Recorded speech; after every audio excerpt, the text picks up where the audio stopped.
পথতে দুৰ্ঘটনাত পতিত হৈছে ছাত্ৰী কঢ়িওৱা এখন বাহন আৰু ইতিমধ্যে সংকটজনক অৱস্থাত ছাত্ৰীসকলক চিকিৎসালয়ত ভৰ্তি কৰোৱা হৈছে আমি কিছু দৃশ্যাংশ দেখুৱাইছো এক হাহাকাৰময় পৰিস্থিতিৰ সৃষ্টি হৈছে পৰীক্ষা কেন্দ্ৰলৈ যোৱাৰ পথতে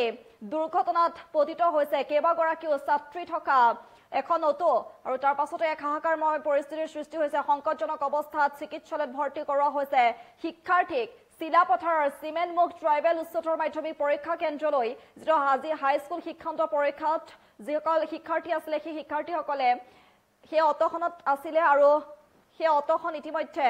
দুৰ্ঘটনাগ্ৰস্ত হৈছে নিয়ন্ত্ৰণ হেৰুৱাই বাগৰি পৰিছে ৰাস্তাৰ দাঁতিত অটোখন আৰু ইতিমধ্যে সংকটজনক অৱস্থাত শিক্ষাৰ্থীক চিকিৎসালয়ত ভৰ্তি কৰোৱা হৈছে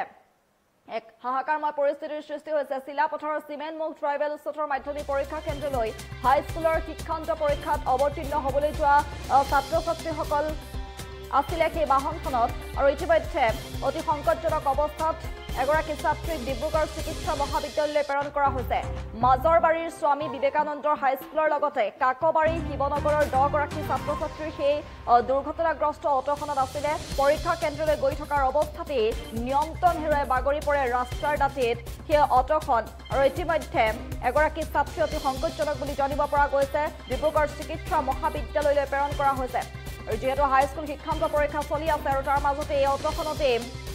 কেইবাগৰাকীও ছাত্ৰীক লৈ গৈছিলে শিক্ষাৰ্থীক লৈ গৈছিলে আৰু সেই সময়তে নিয়ন্ত্ৰণ হেৰুৱাই দুৰ্ঘটনাগ্ৰস্ত হৈছে অটোখন আৰু যাৰ ফলত অতি সংকটজনক অৱস্থাত এগৰাকী ছাত্ৰীক ডিব্ৰুগড় চিকিৎসা মহাবিদ্যালয়লৈ প্ৰেৰণ কৰা হৈছে পুনৰবাৰ উল্লেখ কৰিছো আমি কিছু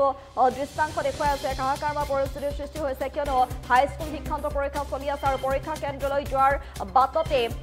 এখন ছাত্ৰী কঢ়িওৱা অটো দুৰ্ঘটনাগ্ৰস্ত হৈছে আৰু ইতিমধ্যে অতি সংকটজনক অৱস্থাত এগৰাকী ছাত্ৰীক ডিব্ৰুগড় চিকিৎসা মহাবিদ্যালয়লৈ প্ৰেৰণ কৰা হৈছে নিয়ন্ত্ৰণ হেৰুৱাই বাগৰি পৰে ৰাস্তাৰ দাঁতিত সেই অটোখন আৰু অটোখনত আছিলে 10 গৰাকীকৈ ছাত্ৰ ছাত্ৰী পৰীক্ষা কেন্দ্ৰলৈ গৈ আছিলে আৰু পৰীক্ষা কেন্দ্ৰলৈ গৈ থকাৰ সময়তে অটোখন দুৰ্ঘটনাগ্ৰস্ত হৈ নিয়ন্ত্ৰণ হেৰুৱাই বাগৰি পৰে ৰাস্তাৰ দাঁতিত আৰু ইতিমধ্যে অতি সংকটজনক অৱস্থাত এগৰাকী ছাত্ৰীক ডিব্ৰুগড় চিকিৎসা মহাবিদ্যালয়লৈ প্ৰেৰণ কৰা হৈছে সময়ত অটোত অহা সময়ত অটোখন পাল্টি হৈ গ'ল সিহঁতে এতিয়া বিশেষকৈ ডাঙৰকৈ দুখ পালে ডিব্ৰুগড় মেডিকেলত পঠালে এতিয়া 10জন ল'ৰা ছোৱালী 10জন ল'ৰা ছোৱালী আছিলে বেছি সংকটজনৰ কাৰণে ডিব্ৰুগড়ত পঠোৱা হ'ল ল'ৰা ছোৱালীৰ কাৰণে চৰকাৰে ব্যৱস্থা এটা কৰি দিবৰ কাৰণে মই অনুৰোধ জনালোঁ স্বামী বিবেকানন্দ হাইস্কুলৰ পৰীক্ষা দিবলৈ অহা ল'ৰা ছোৱালী অটো এক্সিডেণ্ট হৈ এজনী ছোৱালী বীণা দাস অতি সংকটজনক অৱস্থাত ডিব্ৰুগড় পঠিওৱা হ'ল বাকী কেইজন পৰীক্ষাৰ হলত সোমাইছে লিখিব পাৰিব নাই তেনেকুৱা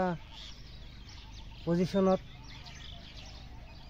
পৰীক্ষা হলত সোমাইছে